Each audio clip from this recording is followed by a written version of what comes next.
And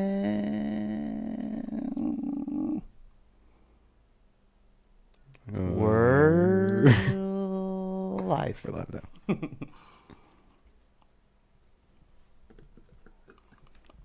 We can skip all the regular music in the beginning except for our intro. Let's turn us down.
Welcome to the Muddied Waters of Freedom with your hosts, Matt Wright and Mohammed Shaker.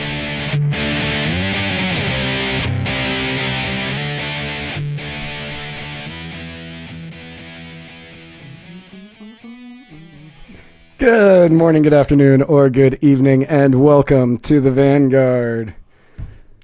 For Mohammed was actually up earlier than me and ready to go before me, Shaker. I am Matt Wright, and together we are traversing the muddied waters of freedom. You wanted to do the introduction, so I will allow you to take it from here. Okay, well, today we have one of my newer / good friends that I think he's going to be a good friend anyways so far. We have fun on Facebook together. My friend Yehuda Remer. I think that's how you say his name. Remer, yes. Cool fact, in Arabic, Yehud means Jewish. He was born in LA, lived in Israel. He's a believer in chivalry, serious and dedicated, fun, personable guy. He's passionate about love and romance, which should be great for his wife. Open, kind thinker. He is pushed to tell the true story, which might be what we're going to be talking about later, unless that's something else. Gorilla friendly, which I assume is a reference to whatchamacallit. What's that famous ass gorilla meme thing? Harambe. All right, I just lost a bunch of viewers now. Likes John Wayne. He's got 3 children. Second Amendment advocate, troop supporter. Whatever adopted Texan mean, he can explain that. And he's a patriotic American. Welcome on the show, Yehuda Remer. Thank you for having me. No, absolutely. Yesterday, I actually messaged Yehuda to ask him how to say his name. So I was like, can I get the phonetic sounding of your name? Yeah. And then we were talking, he was like, is this going to be video or what? And I said, we don't really have the technology to do the video, but we'll probably just video call you in. So it's more like we're having a conversation. Yeah, we're still trying to figure out the video thing. It's fun to look at you while we're talking. And he said his response was epic. He said, well, I can do audio or video. I'm game for both. My pretty bald head works wonders on video, and my sexy raspy voice is a hit on audio. And I was like, yes, I like this guy so much. We forgot to thank Lotad. Yeah, I was waiting on you. Oh, okay. All right. Have you ever had kava before, Yehuda? Have I ever had what? Kava? Kava, no. Okay. Well, kava is an all-natural island drink made from the root of the intoxicating pepper plant. It is used in ceremonies in the islands like Vanuatu and Fiji and that kind of those places, and they use them in political discussions and Pinellas County. And Pinellas County, it's used a lot in Pinellas County. Yeah, but they use them in political discussions or business meetings, and it's one of the traditions that they have is they will drink kava before these things to kind of show the community of the event. So we like to start off every show by having a drink of kava and saying bula, which is a Fijian term that means to long life and good health. Cool. Yeah. So thank you to Lowtide. Sorry, go ahead. Drink one for me. We will, trust us. Thank you to Lowtide Kava Bar for the kava that we drink on this and every show. So thank you, Lowtide, and thank you, Jay, I'm assuming. I don't know who gave it to you. it is. Yeah. Okay. Yeah. Thank you, Lowtide. Thank you, Jay. Bull. Bull.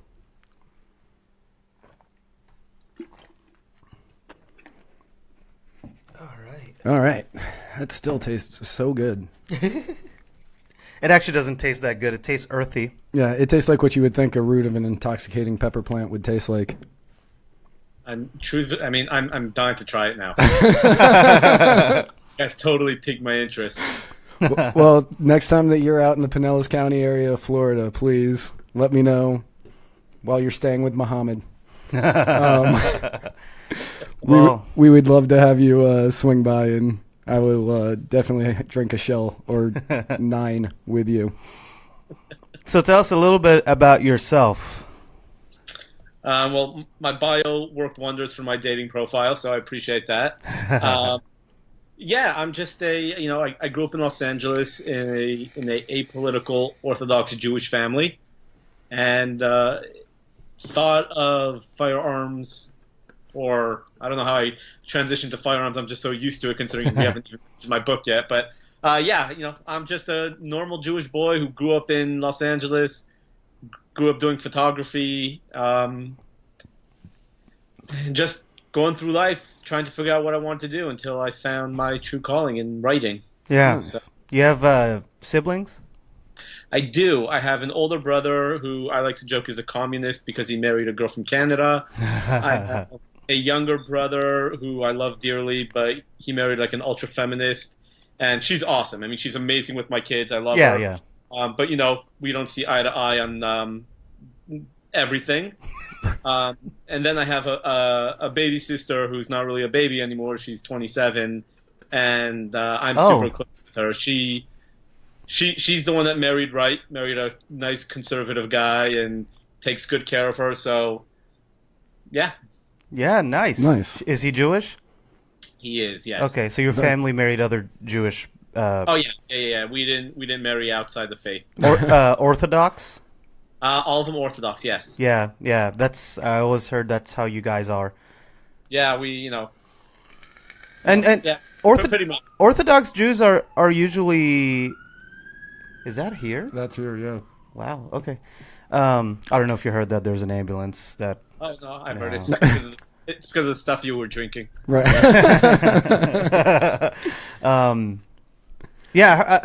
Aren't Orthodox Jews typically apolitical? Even in Israel? Not necessarily. I mean, a lot of it, for example, in Israel, a lot of the people in the parliament there are Orthodox Jews. Uh-huh. You do have some people who were Orthodox Jews. Joe Lieberman from Connecticut, he was an Orthodox Jew, although a little more on the modern side, but he was an Orthodox Jew. Yeah, I mean, Orthodox Jews are involved in politics, just not necessarily, holding seats in Congress or the Senate or, state reps or anything like that. So, I know a lot of Orthodox Jews who are very involved. I mean, look, like I mentioned to you a few minutes ago, one of my closest friends, a guy I grew up with, Ben Shapiro, was an Orthodox Jew. Yeah, right. Yeah. And you can't get more involved in politics than he is. So. Exactly. Yeah, you're right. You're right. That's very true. Just hearing that still makes me smile. Even yeah, though I yeah. knew it. Hell yeah. He said it there again, and it was just like, that's so cool. So I know all about liberal Jews from the religious sense, and how typically conservative Jews, also from the religious sense, and Orthodox Jews don't see with them an eye to eye from a religious sense, and probably a political sense too. But how about you, Orthodox Jews and conservative Jews? Do you guys tend to agree on a lot of things?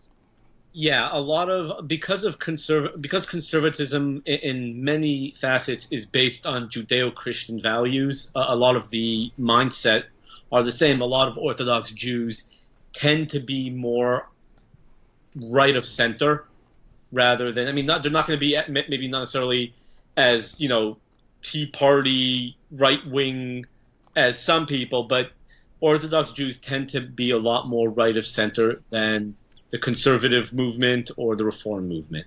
Okay, interesting.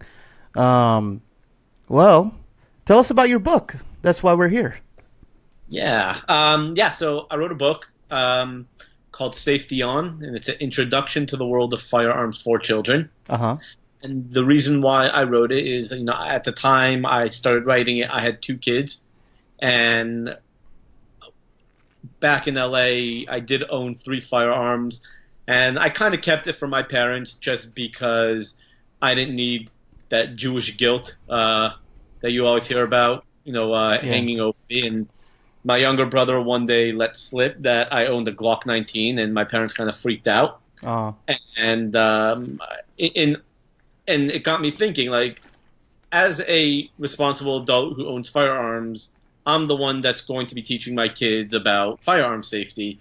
So obviously I don't want the media or Hollywood to be teaching my kids. So I started looking into it, and you have some great programs out there that really do, great things with firearm safety. But there was no book where I can just sit down with my kids and just read a book about firearm safety that was engaging to them.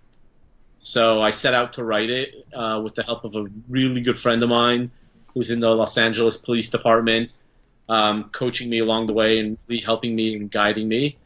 I wrote a book on gun safety, and thank God it's been doing pretty well. Yeah, I actually got a chance to read the book just moments before the show, and it's really informative and written to a kid's perspective. So for me, that was perfect. Yeah, he likes reading children books. I do. The twins. Yeah, Tuttle Twins. The Tuttle Twins. I love the Tuttle Twins books.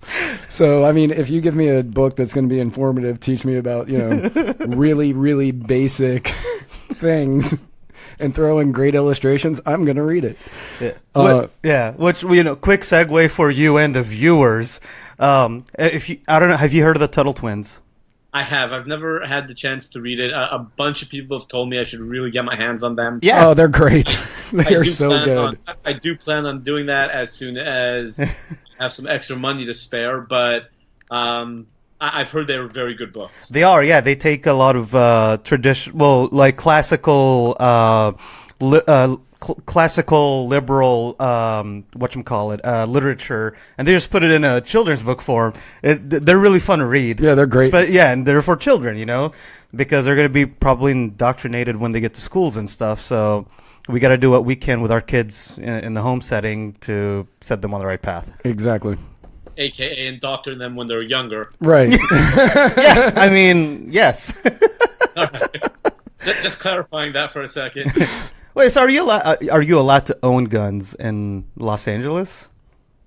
So you are. It's a pain in the butt to get them. Well, to get a handgun, you actually have to take a 30-question test, multiple choice test, to get a permit to own a handgun. Uh-huh. It really, if you fail that test, you don't deserve to own a handgun, because you're just an absolute idiot. So, so you are allowed to get it. Long guns, shotguns, ARs, that kind of stuff. You can just get it. You don't need a permit for it. But California does have a 10-day waiting period. Okay. Wow. Where you might get shot in between. Well, yeah, or of course their mindset is it's a cool down period, because I'm obviously buying a firearm to go kill somebody. So yeah, you buy the firearm and you have to pick it up 10 days later, hoping that you rethink your life decisions and you can go pick it up. The stupid thing is, again, I could be mistaken about all of this because I've been out of LA for 3 years now, so I don't know. They've passed so many draconian laws now. I don't know what everything is. I'm going based on when I live there. It's just ridiculous because if I own one firearm and then I want to go buy a new one, I have to wait another 10 days to pick that one up. And Wow. It's like what? Why? Like, if I'm going to go kill somebody, I already have a firearm. Why? Yeah. I didn't think about that, actually. Yeah, it's liberal dumbassism. I don't know what you want to call it. But it's ridiculous. I mean, it's absurd. Yeah. And you can see that with all the cities and states that have these super strict gun laws, like New York, California, Illinois, specifically Chicago, and looking at the murder rates there and gang violence, armed robberies, the statistics are severely against the people over there than it is from states like, Oklahoma, Kentucky, Texas, constitutional carry states and other easier to get guns in states like here. You can just walk in and buy a gun. Right. Yeah. I spent a month in Chicago this summer, and Thank you for your service. and all I got was this lousy T-shirt. Yeah, I spent a month there, and I was kind of getting an itchy trigger finger. I'm like, okay, I'm in Chicago. I got to go shooting if I'm here, right? So I wanted to go to this gun range, but to go shooting in Chicago, you have to have something called a FOID card. And if you don't have this FOID card, and let's say I'm just some random guy who walks into a gun range there, I have to spend an extra whatever amount is. I think I heard it was around $50 to go and have an instructor with me just to go shoot a gun there. Yeah. And in my mind is like, what the hell? I carry a gun with me everywhere I go. I train. I go to the range all the time. I wrote a freaking book on gun safety for children, but I still need to pay extra $50 to go get an instructor. I'm like, no, thank you. I'll just, if I really want to go shooting, you can just go to the south side there. It's the country's largest outdoor gun range. So, Yeah. But no, I survived. My wife survived. My kids survived. And it's good to be back in real America. So You grew up in Israel? I didn't grow up in Israel. I You grew up in Los visited. Angeles, but I lived in Israel for 2 years. I was in school there. Did you ever? So you never had to serve? I didn't. I was very close to doing it, but you always hear people like, "Oh yeah, I was so close to doing it, but then I couldn't do it." No, I was going to do it, but I probably chickened out at the time. If I had to do it again, I probably would do it. Okay. I mean, it's much easier said than done, but I have a lot of friends who served in the Israeli army. I have a lot of friends who served in the American armed forces, and I support the hell out of them. I didn't do it. Yeah. No, that's fine, man. Like, trust me, it's not for everybody. Yeah. And I think most veterans will say the same thing. We don't judge people whether they did something or not, especially not that. Right. Besides, a lot of it's pretty dangerous, and on top of that, people judge you no matter what kind of military you're in. Anyways, like, I get judged all the time. He gets judged all the time. IDF soldiers definitely get judged all the time. Sometimes by me, but on an individual basis. You and I have not talked much about this topic, but let's go a little bit off topic on guns. What's your opinion on I guess how do we get peace in the Middle East when it comes to the biggest issue over there of Palestinians and Israelis? What is the best thing that you think should be done? And just so you know, like, you can be honest. We're very non-judgmental here, and I'm definitely not. So Right. No, I understand. I mean, look, every time we try having a ceasefire with them, I'm saying Israel, we get rockets in Beirut and all these other cities across Israel. I mean, there's not going to be peace. There's two ways of achieving peace in Israel and the Middle East. A, Israel just packs on up and finds somewhere else to live. which Which is not going to happen. it's not. No. or B, Israel just goes into Gaza and just levels it all. Yeah. And unfortunately, in today's world, every, Netanyahu would be thrown into prison in the Hague for however many years for war crimes, but you're not going to have peace in the Middle East. It's just not going to happen. No matter how hard you try, it's not going to happen. There will always be people in the Middle East who do not want peace. And go ahead. Yeah. I was just going to say, you remember after the Yom Kippur War, when Sadat made peace with the one good dude that I always forget his name. Jesus, what's his name? Jesus was also Jewish. I don't think that was his name. It's not Barak. Rabin. Rabin, yes. Yeah, both of them were killed by the fanatics of their own people for making peace with the other side. And I always think that's so sad, man.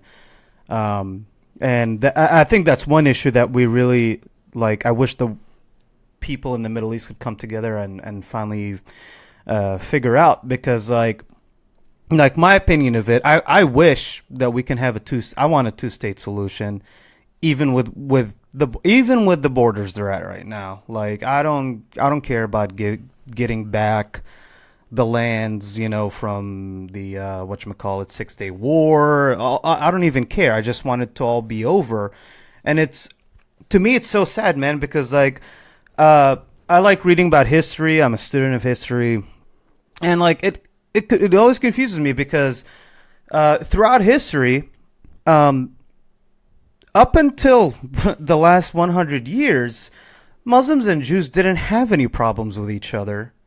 And Jews were all over the Middle East. Muslims, helped Jews escape during World War II. During the Crusades, Muslims helped defend Jews.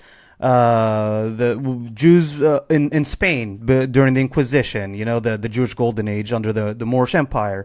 So we never had those issues until now with what happened.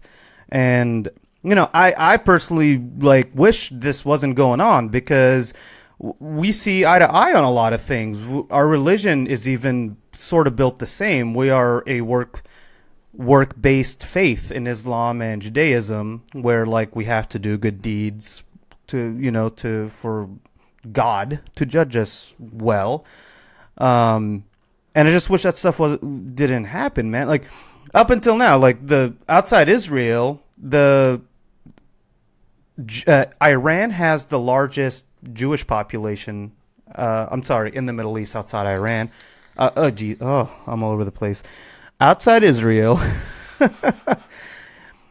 in the Middle East, Iran has about 70,000 Jewish people, and it's the largest in the Middle East. After that, it's Morocco, that's at 5,000. So obviously we got along for a long time. And it wasn't until the creation of the state that all these problems started.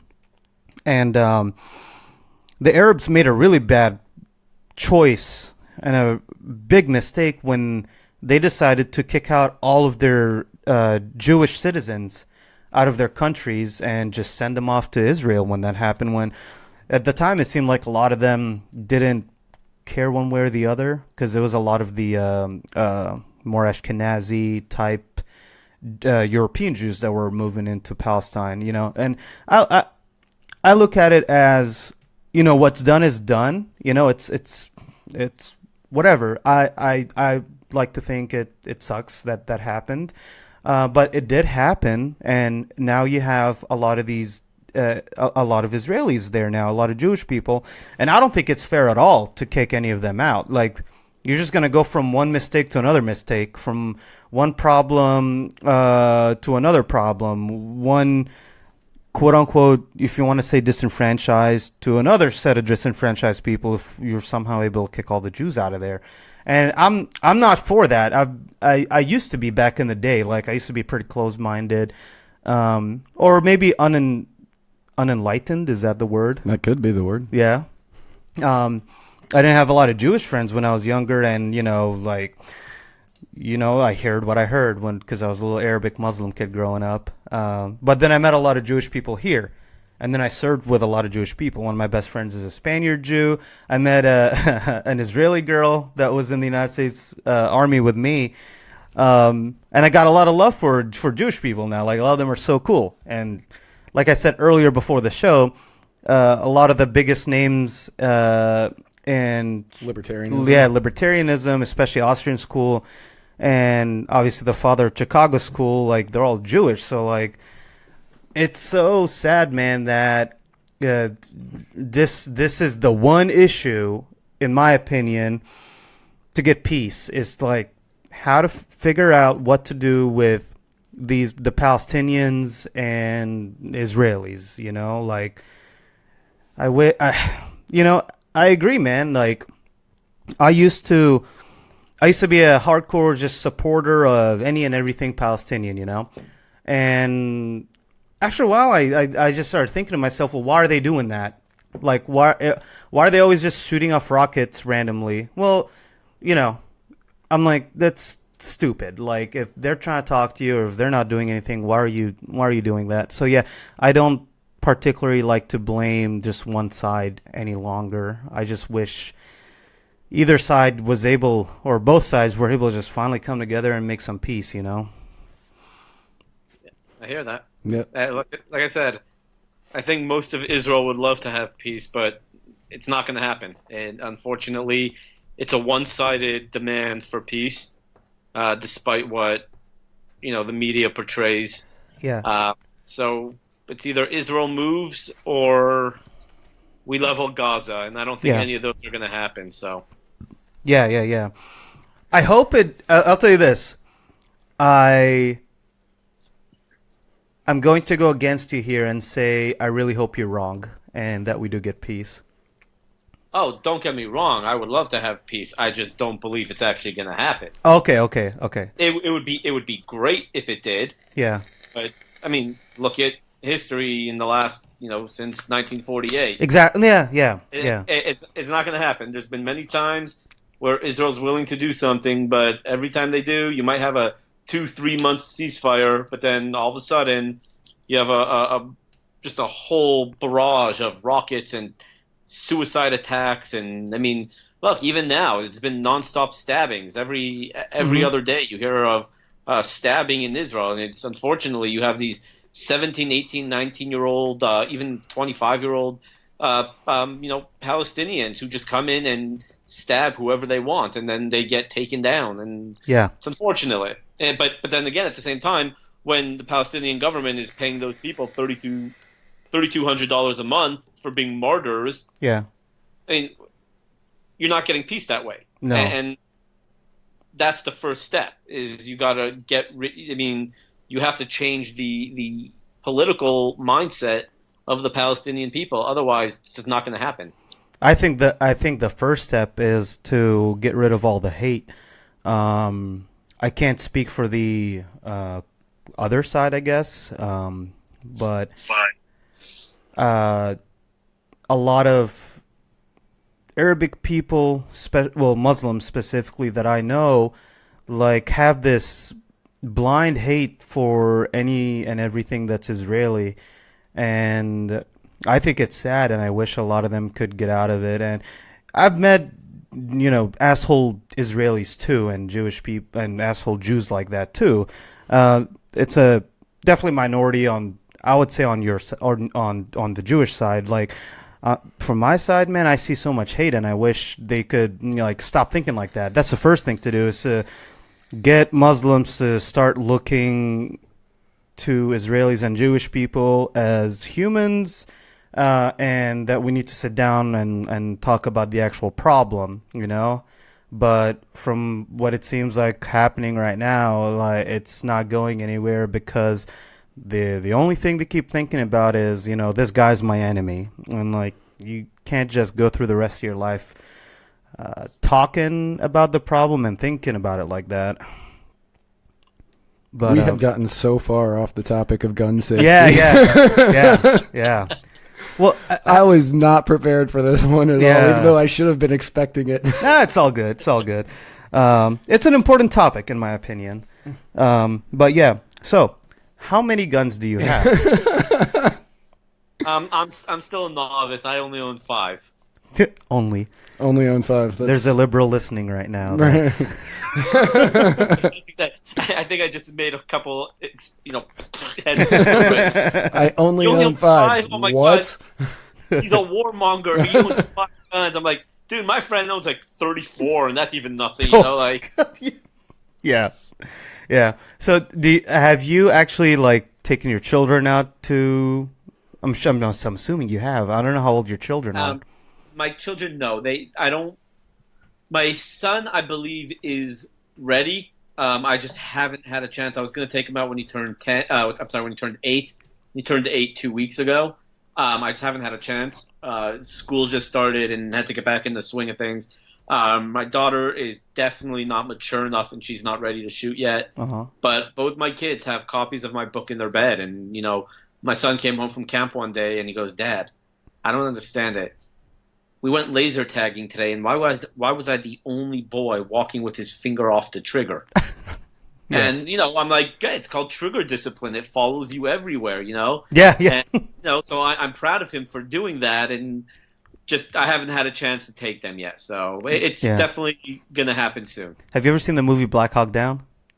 It's, in my opinion, the greatest war movie ever created, and in my 5 of all time. Do you remember? I'm gonna. Thank you. That's where I was going. This is my safety. Yeah. By the way, that's the movie that got me to enlist in the army.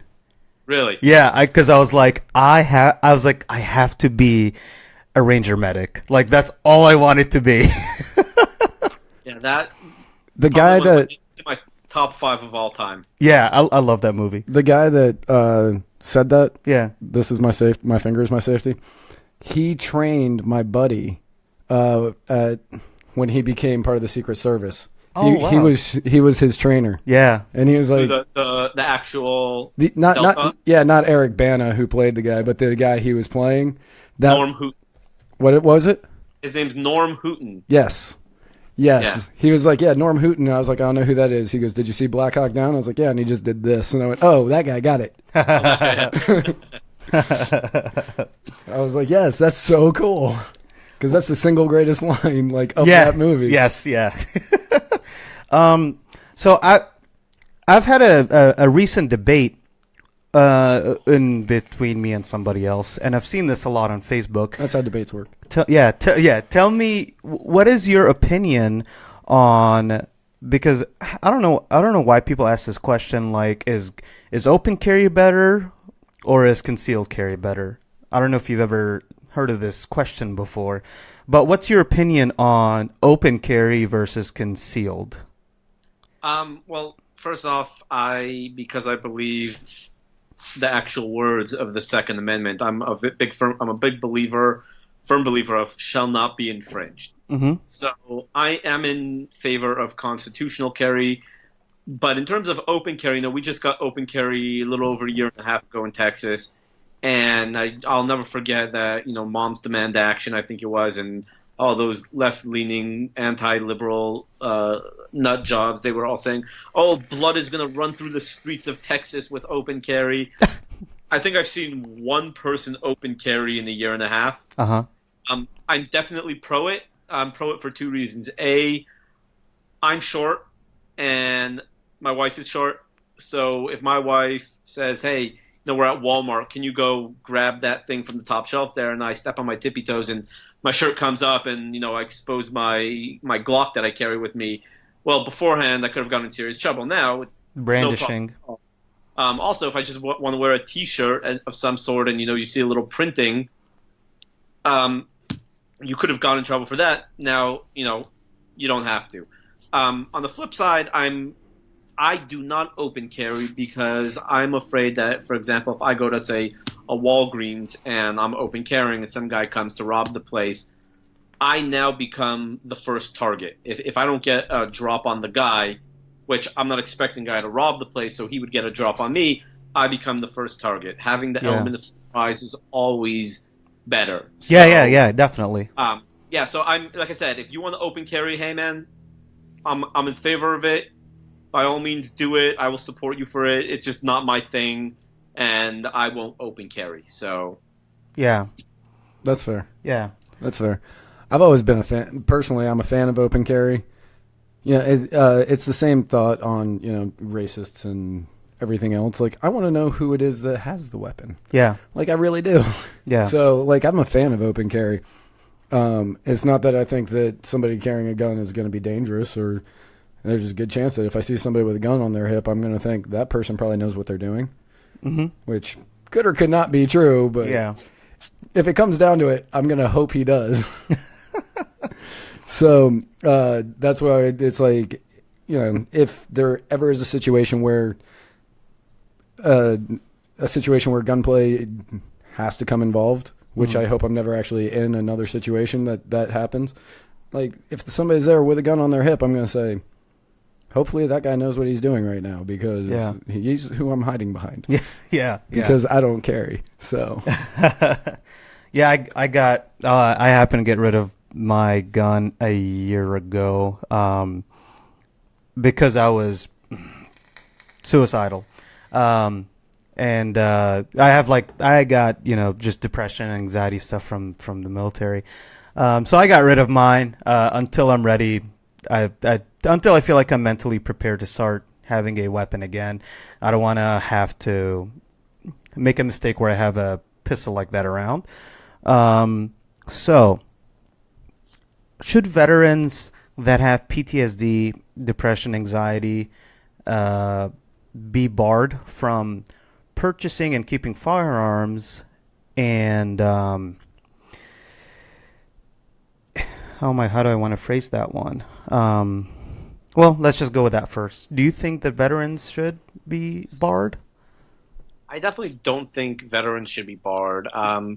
It's a very sore subject because, on one hand, you do have these people who literally, some of them giving their life for our freedoms. Then you have others who come back who are truly suffering from some sort of PTSD, and I don't want, I don't want anything bad to happen to those veterans.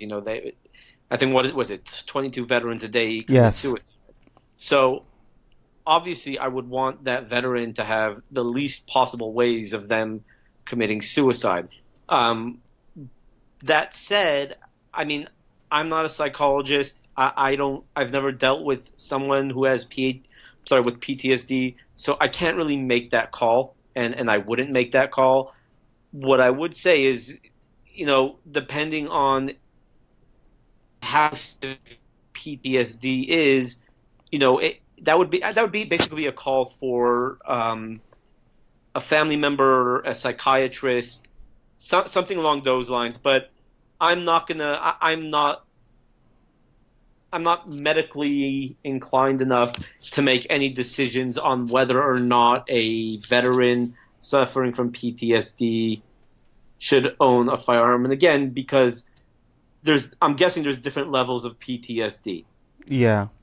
So because of that, I'm not going to say, well, if you're, and I'm just throwing this out. I don't know how it works. So please, you're good. Anyone listening, I apologize. If, let's say, someone's at a level 5 and that's the highest level, then should they have one? I have no idea. It's up to, that like I said, psychiatrists, family members. But if someone's at a level 1, then obviously they're not as big of a threat. So it really depends on family members to look into it. And, if people really, I know it's not easy to detect if someone is having PTSD. They try to keep it. Yeah, we're trying to talk about it. Right. Which is, unfortunate because, there are so many people out there, people like me, and I'm sure millions of other Americans who are like, hey man, you need a crying shoulder, work here for you, whatever it is. But yeah, I can't make that call on whether or not a veteran with PTSD should own firearms or not. Yeah. What is your opinion on convicted felons who are now out of prison on owning firearms? Well, the law's the law. You forfeit your right once you're a convicted felon. You forfeit your right to own a firearm. You should have thought about what you did beforehand. So I don't think convicted felons should be allowed. That's the law. Even if it's a felony that had nothing to do with like a weapon or anything like that. As in, drugs, for example. Or I was gonna say right? like embezzling or something like that. Yeah.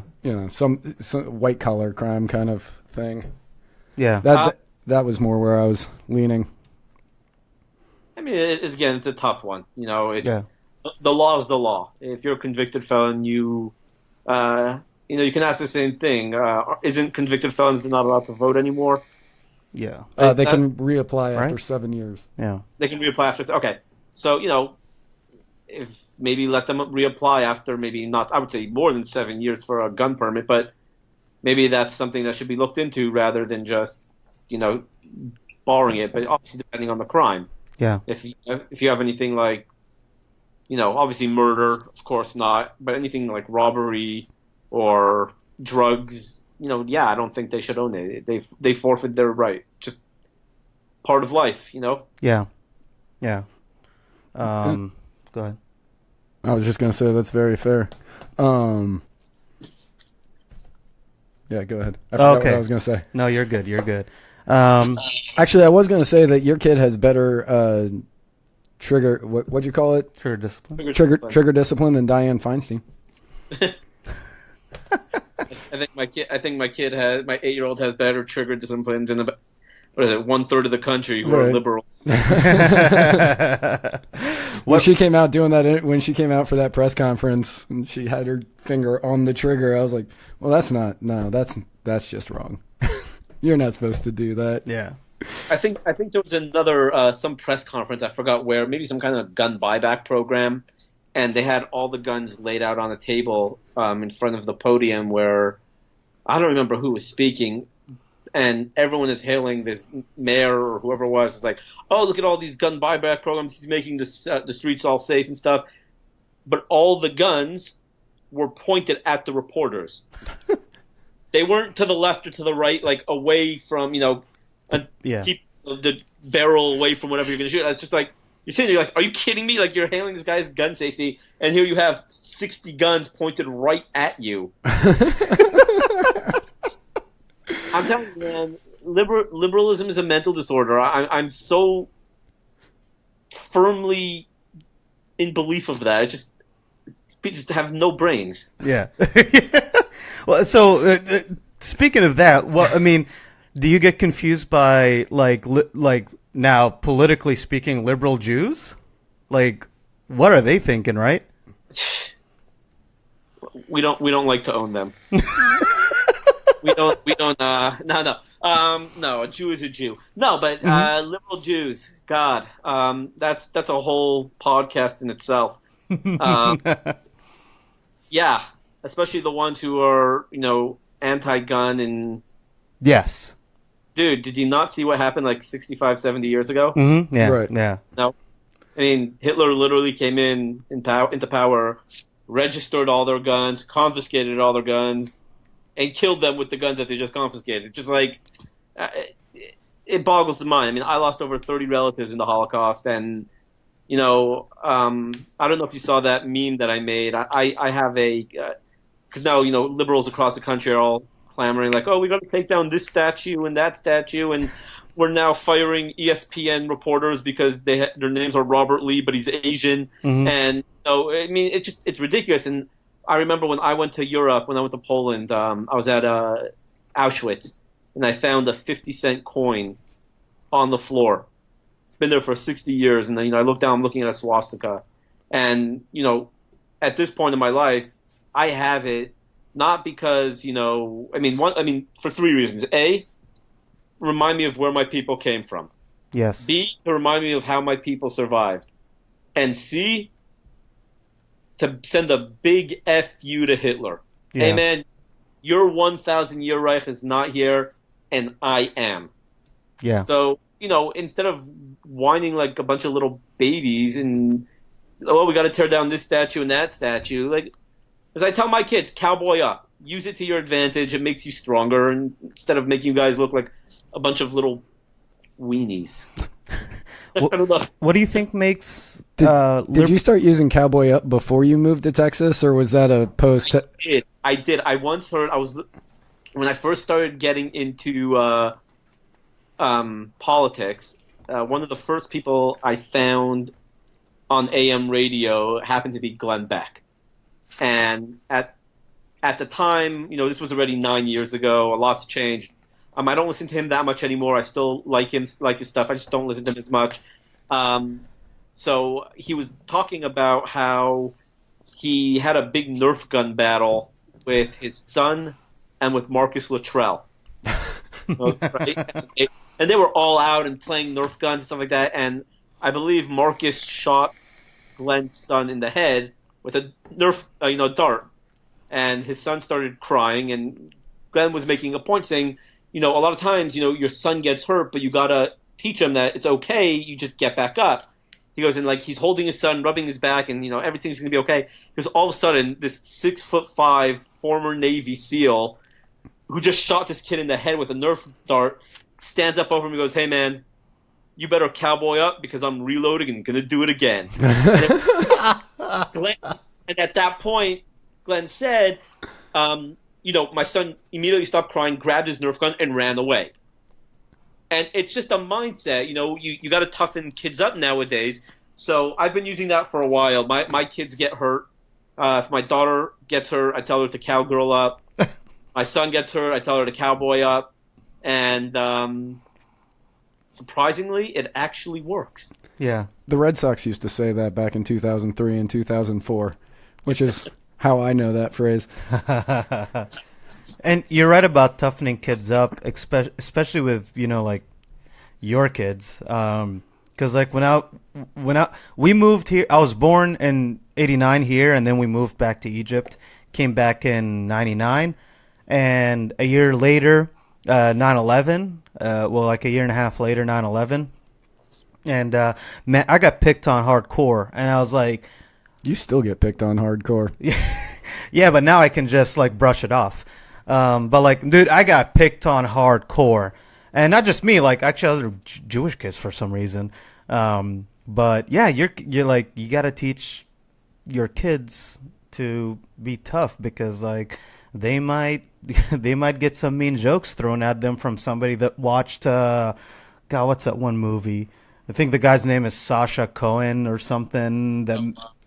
Borat. Yeah, somebody watched Borat and they want to say some silly joke to their kids, and I'm sorry, to your kids, and they don't know how to deal with it because they're not, tough enough. Then that wouldn't be the greatest time. Go ahead. You can just have a good time with it. You know what? Literally, that famous phrase, "What doesn't kill you makes you stronger." I mean, we were joking before here, and Matt, I don't know if you ended up actually putting the headline on the picture we took. I did I changed one of the words, but because I was not going to call myself that. Fair enough. But I'm saying, we can all joke around and, especially if anyone follows Muhammad and I on Facebook, dude, we're making Muslim and Jew jokes all day. And right. It just, obviously I know you don't mean it and I don't mean it. Of course, yeah, no, absolutely. Since I wrote my book and stuff like that, I've had names being called at me, and it's just all right, good. Call me what you want. I really don't, just fine with me, look, my wife calls me an idiot all the time, and I'm still married to her. Right. So, it's all good. Just cowboy up, toughen up. Life throws curveballs at you, just suck it up, buttercup. Yeah. Right. My friend Sophia said something mean, it was really mean about Taylor Swift. So I wasn't having any of that. So I said, I told her that I take every single nice thing I've ever said about Jewish people. She's Jewish. She's been Israel and all.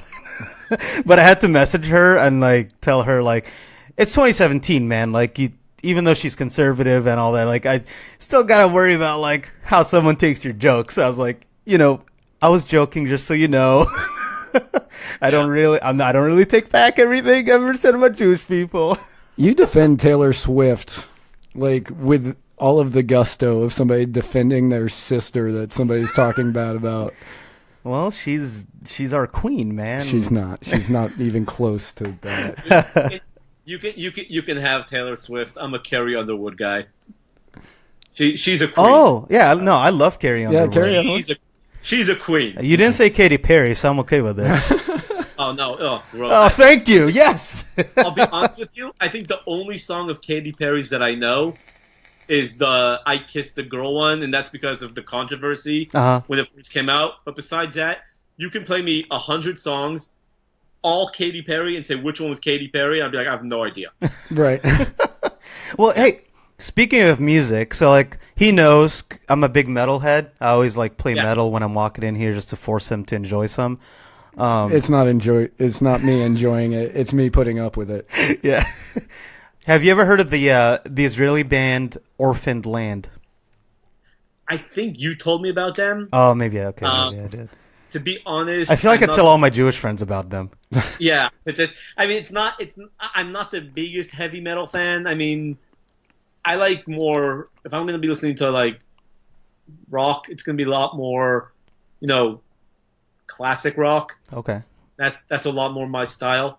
Yeah. So you're more of a softie. Yeah, you can call me that. Says the guy who owns no guns. So I'm a lot more of like classic rock if I'm going to listen to any rock. Maybe every now and then I'll hear some kind of heavy metal that I like. But overall, I'm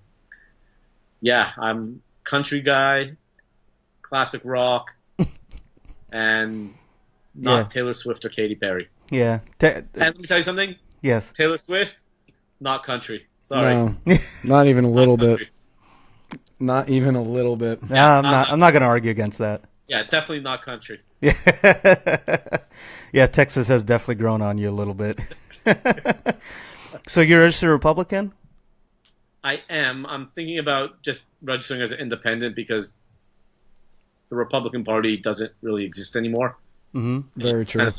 It's kind of like the pseudo-liberal party. Yeah. But I just haven't had a chance to do it yet. I'm still debating whether or not I'm going to do it. But I will tell you, every time I get called to ask, they call or send me email about giving them money, I send some really funny responses. Yeah, I totally troll them. So, it's good times. Who was your choice back in 2015, 2016 when the primary was still in full swing? I happen to be a Ted Cruz guy. Oh, that's good. That's good. I'm a big Cruz guy. Happens to be, I'm kind of almost, the way Scott Walker's been running Wisconsin, man, I really hope he runs again. That would be, the guy's just phenomenal. Doesn't take crap from anybody, and unlike our current commander-in-chief who, has his good days and bad days, just, Scott Walker's just so much more elegant in the way he does it. So, I would like to see a Scott Walker ticket. Don't know with who, but the guy knows what he's doing. So, what about were you a fan of Olive Rand? Rand was good. I definitely like Rand Paul. I'm really not I'm not into the whole isolationist thing as he is. I know he's not so into it, at least not as much as his father. Mm-hmm. But you can't be an isolationist. You just can't. Okay. In today's day and age, I'm not talking about going in and building nations or, stuff like that. But, Team America, World Police, they got to be around. There's a reason why we're here. And, obviously we have to take care of our citizens first. But overall, I put it this way. If Rand won or runs again, I would definitely have no problem voting for him. Okay. So he just wouldn't be necessarily my first choice. Yeah. No, understandable. We try to use non-interventionist. I know that's the big sticking point between whether it's isolationism or non-interventionism. Non-intervention. Okay, there you go. See, I'm not a libertarian. No, it's all good. How about, so what would you like to see happen guns-wise, policy-wise in this country over the next few years? First and foremost, I would love to see the National Reciprocity Act get passed. That would be just absolutely phenomenal. I mean, we road trip to Chicago from Texas, and it's unfortunate that I was able to bring my firearm into Oklahoma, into Missouri, but the minute I would cross over Illinois state lines, I now become public enemy number one. Yeah.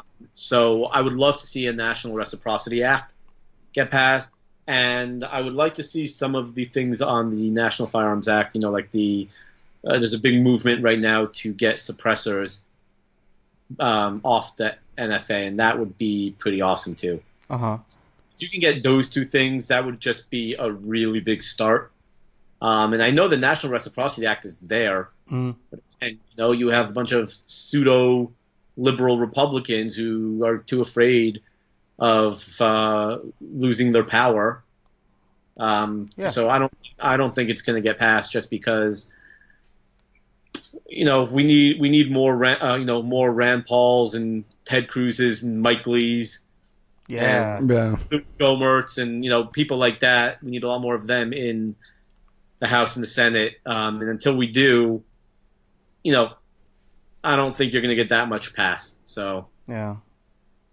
I had a few more questions. Oh, yeah, because you just spoke about suppressors, automatic weapons.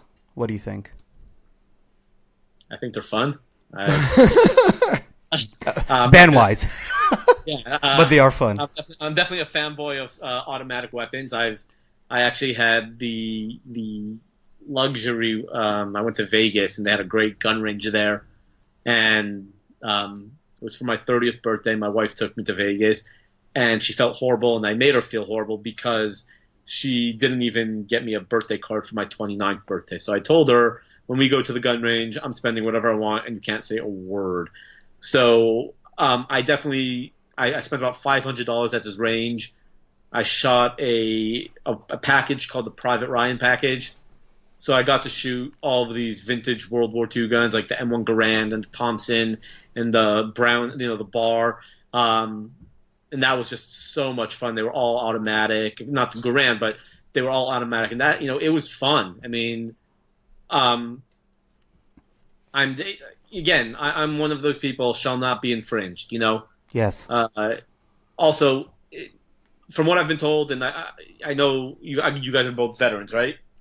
Yes. Yeah. Right. So you guys are both veterans. So from what I've been told, most people in the military, they don't usually shoot automatic.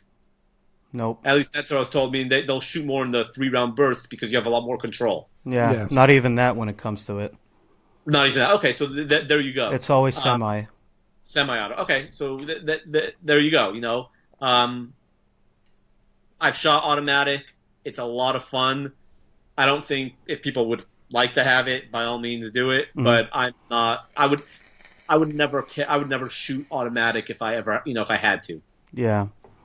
Well, we're gonna get ready to end the show here, so I'm gonna give you a chance to sell your book to our liberal audience.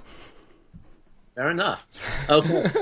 Because after you insulted them so many times, go ahead. They're used to it. I'm sure we have a few. We still have a bunch of them listening. But I mean, thing is, you don't have to push too hard to sell a book like that. I think to conservatives and libertarians. So go ahead and sell it to liberals. Okay. I would ask you this: if you take your child to a park and you look at your phone for one split second, and your child goes behind the bush and finds a gun somewhere it's not supposed to be, do you trust your child enough to do the right thing by not touching it, run away, and telling a grown-up? If the answer is yes, then good. You've apparently trained your child in gun education. But if you're now thinking, hey, that's actually a good point, then you need to educate your child somehow on gun safety. And whether you're on the right side of the aisle or left side of the aisle, situations like this do occur, accidents do happen, and children do get killed this way.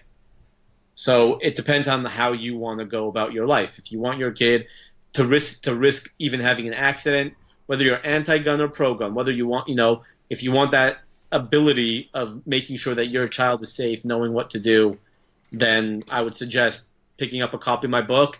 It's not my book. There's a lot of great organizations out there, but my book is there to save lives, and I agree. if I save one life, I've done my job. Yeah, no, I definitely agree. Where can they pick up your book? Right now, the best place to get it is Amazon.com. Okay. There is a companion coloring book that not comes along, but a separate purchase. But there's a companion coloring book, and hopefully in the next 2 to 3 weeks, I will be able to start selling it on my website. If anyone wants signed copies, you can go to YehudaRemer.com. Cool. And we will link that in our show notes. Yes. On our website, yes, which happens to be muddiedwatersoffreedom.com. Well, let's end this up with a shells. Yeah, well, thank you so much for coming on. We do appreciate it. If you want to hang on for just a minute so we can do our closing, we can talk to you a little bit more afterwards. Cool. Sounds good. Excellent. Cool. Once again, thank you to Low Tide Kava Bar for the kava that we're going to drink today. If Muhammad could get the top off. Okay, good. All right. Thank you to Low Tide Kava Bar. We will be there shortly if anybody happens to be in town. Thank you to everybody who's out there listening. Bula. Bula. Thank you to everybody who's out there listening, everybody who watched us live. Remember, you can find us on Facebook at facebook.com/Muddied Waters of Freedom, on Instagram at Muddied Waters of Freedom, or on Twitter at Muddied_Waters. Or, like I said earlier, you can find us on the interwebs, the interhighway, at muddiedwatersoffreedom.com, where you can pick up your very own Muddied Waters of Freedom t-shirt. Yep. I almost said muddiedwatersoffreedom.com t-shirt. It doesn't say .com on it, though. Again, thank you all. Please like, please share, please tell your friends, tell your family, tell everybody, and... thank you for coming on, Yehuda. Remember, guys, where we're going... we don't need roads.